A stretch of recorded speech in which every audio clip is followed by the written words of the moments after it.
My name Edmund Yakani, Executive Director of CEPO, a South Sudanese civil society activist. My reaction to the decision made by U.S. government on revoking availability of U.S. visa to any South Sudanese passport holder is disturbing, is disappointing. We are aware that there are tension or misunderstanding between the government of South Sudan and U.S.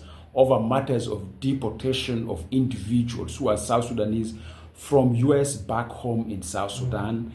And in case there was one particular case of an individual who was deported and our government rejected, and the explanation of our government that the nationality of this particular person, though he holds a South Sudanese passport, is questionable because the person voluntarily described himself as a Congolese. We understand that violations of any rules and regulations of any nation like US by itself is undermining the rule of law. We are aware of that, and we hope that the government of South Sudan, the government of US, will handle the case of deportees case by case rather than having a holistic approach or an inclusive approach of punishing every South Sudanese or restricting every South Sudanese freedom of movement to US. The concerns we have is that US hold a space for international events that range from international financial facilities like World Bank, international institutions that have a lot of forums at the US level, or UN agencies or UN events, and we are aware that the United States hold a hub of international engagement, and South Sudanese are going to be denied in engaging and participating in those spaces, whether being the spaces of UN or spaces of other international financial facilities that will be hosted in US. And we are aware that also there are quite a number of South Sudanese who are seeking knowledge and skills in US, in several US learning institutions. They're going to be affected.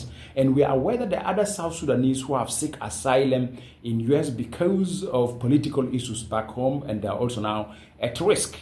And that's why, as an activist, my appeal to both capitals, Washington DC and Juba, is go to enter to a dialogue and resolve this decision quickly. And my appeal to US administration, that geography made us far from each other, geography distanced us, but humanity connects us. And one of the things that make us feel humanity connects us is the freedom of movement. We are not disputing the application of laws of US. There are different standards, but we are appealing to US government that a such case must be handled in a manner that you handle it as case by case or as an individual case, rather than really punishing all South Sudanese because of political disagreement between Juba and Washington DC. This particular decision tells us that humanity is under attack. This particular decision gives us a feeling that our traditional friends that stood with us have now a leadership that tells us that they no longer care about our friendship.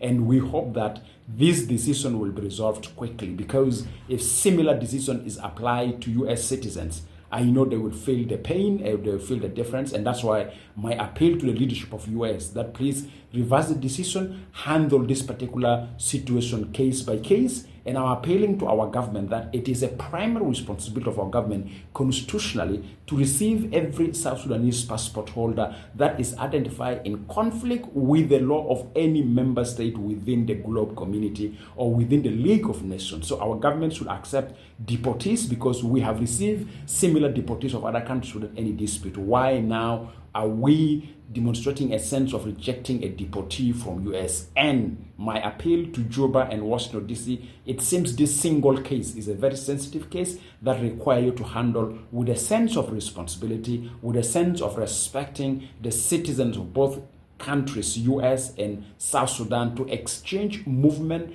as an element of humanity that connects us. So our final call, this decision requires to be reversed, and we're calling Juba and Washington DC enter to a dialogue and handle this particular situation case by case. Thank you very much.